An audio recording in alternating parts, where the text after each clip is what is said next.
Hello besties, welcome back. Today, I will teach you the amount of cake batter that should be in your cake pan or in any size of your cake pan with your cup.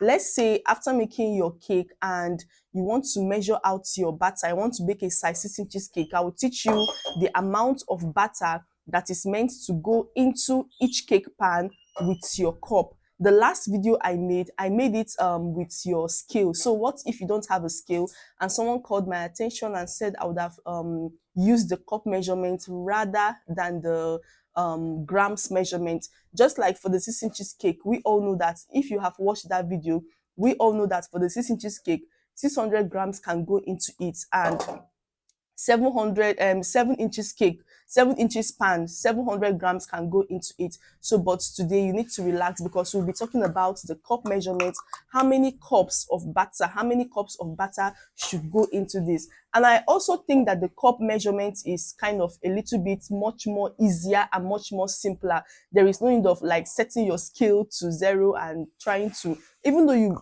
use your cup measurement, everything will still come out the same size with every other sizes you want. So let's get started.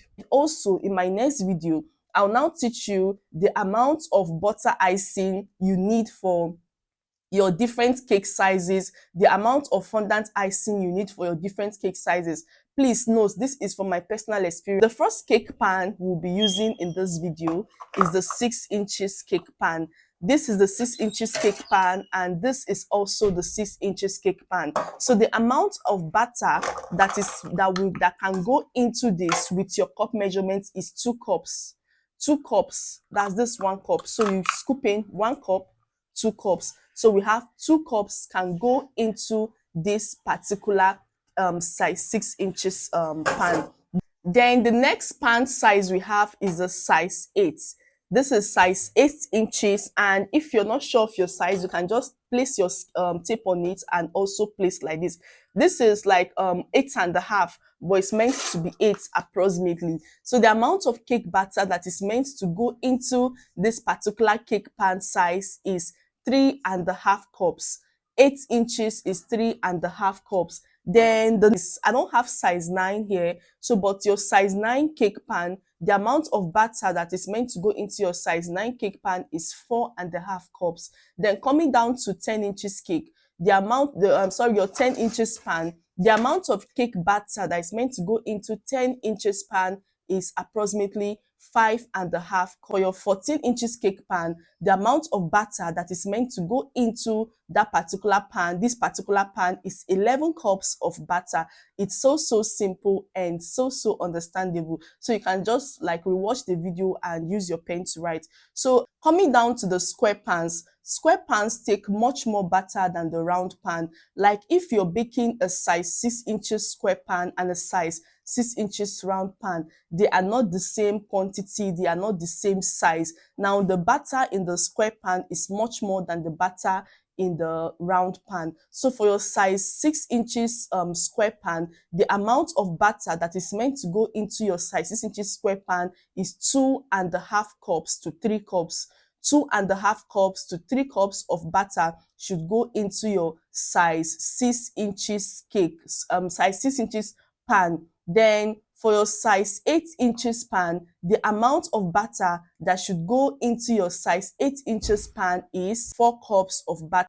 Then if you have a 9 inches square cake pan, the amount of batter that is meant to go into your 9 inches square pan is 5.5 cups of batter. 5.5 cups of batter, in case you're writing it down. Then the next one, if you're baking a size 10 inches cake square pan, the amount of batter that is meant to go into that particular cake pan is 6.5 cups of butter. It will go into your size 10 inches square. If you're baking a size 12 inches square pan, the amount of batter that is meant to go into the square pan is 9.5 cups of batter would go into a size 12 inches square pan. Then lastly, 14 inches square pan, the amount of batter that should go into a size 14 inches square pan is 12.5 12. So I hope you understood everything I explained here. And in my next video, I will teach you the amount of butter, the amount of fondant icing that will be enough for your decoration, so that you will stop wasting your butter icing and your fondant icing. So if you have any question, you can drop your questions at the comment section and I'll be there to answer all your questions. Thank you so much. And if you've not watched my previous videos, please go back and watch them. They are so nice and you will learn from it. I love you all. Bye.